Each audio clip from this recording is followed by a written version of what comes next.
Then I'll tell you a story, real story. This is not joke, real story.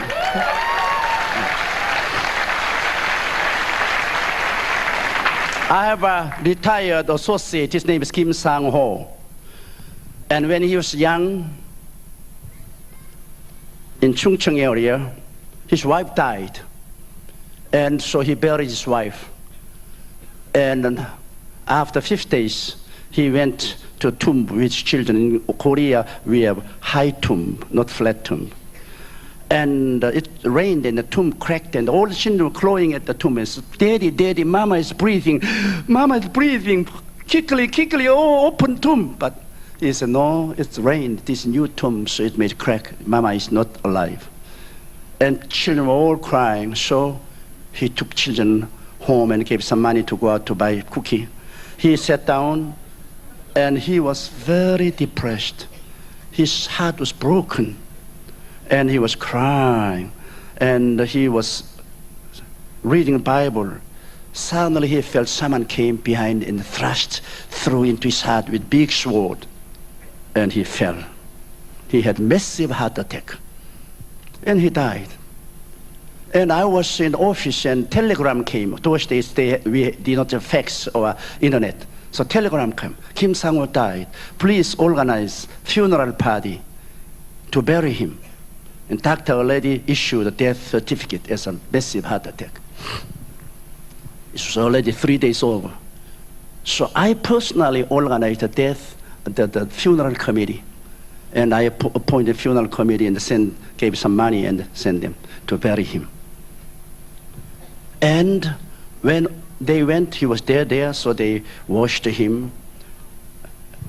Because in Korea, up until that time, we didn't have any morgue. So in home they washed and clothed, and just before they put him in the casket, they were singing the last song. Suddenly Kim Sang-ho rose up, and all the ministers ran out of the house. They were so frightened. And then he was sitting by his casket, and he was waving them to come in. And each of them said, "You go first, you go first." They were so scared, they thought that they were seeing the ghost. And so they made a scram and they came in. And they touched him.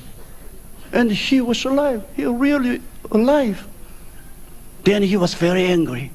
"I'm not dead person, why do you try to bury me?" Yes. And he said, "You are kidding, you were really dead. Doctor issued a death certificate. You died by the massive heart attack." Then he told this story. Since I'm his boss, he tells me very detailedly. To others, he would not detailedly tell me the story. And he said that when he felt as if the big sword was thrust through his heart, he fell. Then when he was falling down, he saw 3 stars were falling from sky.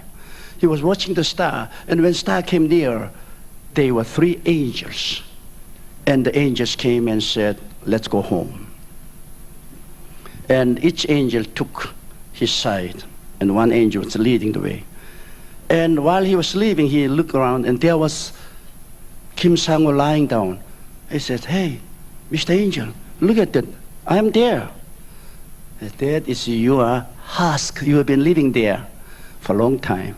But you are out of the husk. Forget about that. Let's go." So he said, they were coming from North Pole. He said that there's Earth, and then from North Pole, there was a super highway toward heaven. And angels and he came to the North Pole, and there was super highway. They were sending there, and that was moving like a lightning, and many people were riding that escalator and going to the heaven. And while he was going to heaven, he saw many stars, big stars on Earth. And from North Pole he was going to, and he asked his angel, "How long does it take?" "1 day." It's quite distance. He says, "It takes 1 day from Earth to heaven." So finally he arrived to a vast universe. This is so bright and so glorious, so beautiful. And finally, he came to the heavenly city, the New Jerusalem, and the door was opened. And Jesus was standing there, and hosts of the angels and the complete spirit were there welcoming, and hallelujah, welcoming. So he was walking in, then he saw David. He said, "Oh, Mr. David!" And David come and shake hand with him. And he saw Stephen. Stephen was there. So he said, "Stephen, weren't you very painful when they stoned at you?" And he said, No, Jesus was watching me, and I was so full of joy that I didn't feel any pain at all. Then there was a river flowing from the throne, tremendous big river, and so many trees on side of the rivers, and the fruit all over the places. Under there, beautiful benches all over, and angels and the people were sitting there chatting, and they reach out and take the fruit and eat the fruit. Instantly, the fruit will turn into fragrance, come out of the pores of the body. So full of fragrance in the air and beautiful musics. Then Jesus said, "Let's go and worship Father." So he came to a big auditorium. He said, endlessly big auditorium, and millions and millions and millions of people, angels were there worshiping God like a waves of sea. They were bowing down, worshiping, and the music and peace and joy were just heavenly and unspeakable. And he joined with them, and he bowed down, and he was rejoicing, and God was like a big mountain's light. He said he could not see his image because he was such a big image of light. Then Jesus said, "You can't stand here too long. You must go and see many places." He said, "Well, my wife died 5 days ahead, so may I see her?" As a matter of fact, you are here because of request of your wife.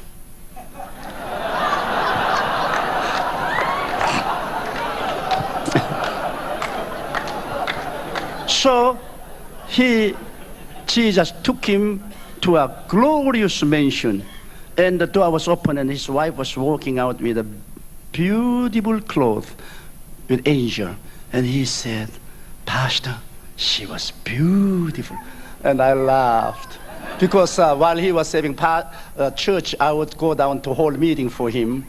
And those days there were no hotels. I was living in Parsonage, and she would always bring the food. And I tell you, she's a very ugly woman.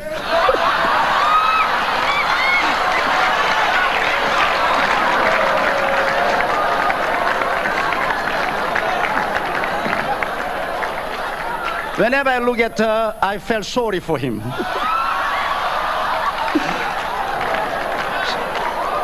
So I said, "Pastor Kim, you are really kidding." He said, "Pastor, no. She was like Jesus Christ. Her old image was completely disappeared. She was renewed, and she looked like a Jesus. She was so beautiful and pretty." And he said, when I reached out my hand to shake her, she said, "No, you still belong to the earth, and you can't shake hand with me." But she said, "I asked Jesus to bring you for temporary because children were so sorrowful." Jesus heard mercifully my prayer. She said, "When you go down to the earth, tell the children that their mother is more alive here than on the earth. And their mother is very happy here, glorious. So when you go down, tell them. And also, those boys are all going to become a minister. So tell them to be faithful to Jesus Christ, preach gospel, and let them come on heaven and meet here together." And he was chatting, and she's especially the back part of her skull was shining like a diamond. Then he remembered when in the country on Sunday, without going to work in the rice paddy, he and his wife adorned themselves to go to church. And after service, they were coming back home. Their father-in-law, his father was so angry that he took the rock and cast. And that rock hit her skull, and the skull was broken and bled. And he said when he saw her in heaven, that place was shining like a diamond. Diamond. When you receive persecution, all of those things are going to be paid off. Then Jesus said, you can't stand here too long. You have so many things to see. He said, as far as his eye reaches, there were mention after mention. It was real mention, he said. It's not just a mention which we say mention in the world. It was so fantastic. And he said, sir, I want to see my own home. Okay, you come. And he was escorting, and he was most amazed because one old woman was coming to his church, and she was nobody, nothing, but she was always cleaning the church and burning the oven, and she was doing all of those dirty chores. No one paid any attention. But she died. And when he was coming, he saw her home, and it was magnificent, beautiful home. And a little further, there was an elder who was very proud, a swashbuckling guy. But his house was smaller. Then when he came to his house, there was no roof. And he felt crying. He said, Jesus, my home, no roof. He said, don't worry. Your good work is constantly coming up to heaven. With those materials, we are completing your house. So you go down to earth and you do the work for the Lord, and your good work would come up as a material, and we will complete your roof. Then we will call you. Then you will come. Then he suddenly said, you must go back quickly. Your friends are going to bury you. Then you have no place to go in. And he called those three angels, hurry him down to the earth. His friends are going to bury him. So they took him and they rushed to the gate, and someone was calling behind him, hey, wait a minute, wait a minute. And when he looked, it was Abraham. And he said, Pastor, I already thought Abraham was a very old person, but he was very young Abraham, as young as Jesus Christ. And he came and he says, you are going to back to the earth. Tell the world, tell the people that Christ is coming back very soon, much sooner than you think. And let them get ready, because Christ is coming very soon. Then when he came to the gate, the angel took him, and they took the same escalator from the northern part of the sky to the North Pole. Then when he was coming to home, he could see his room right through the roof. And there he saw his casket. Friends were ready to put him in casket, and there was his corpse. And when he stood at the feet of his court, angel said, dive in. They pushed him. He dived in. He came alive. This is true story, because I have seen with my own eyes, and he has worked as my associate in my church. Now still he's alive, and he's working in Prayer Mountain. If you ever come to South Korea, if you would like to talk with him, I'll let you meet him. And you know, there's heaven to gain, hell to avoid.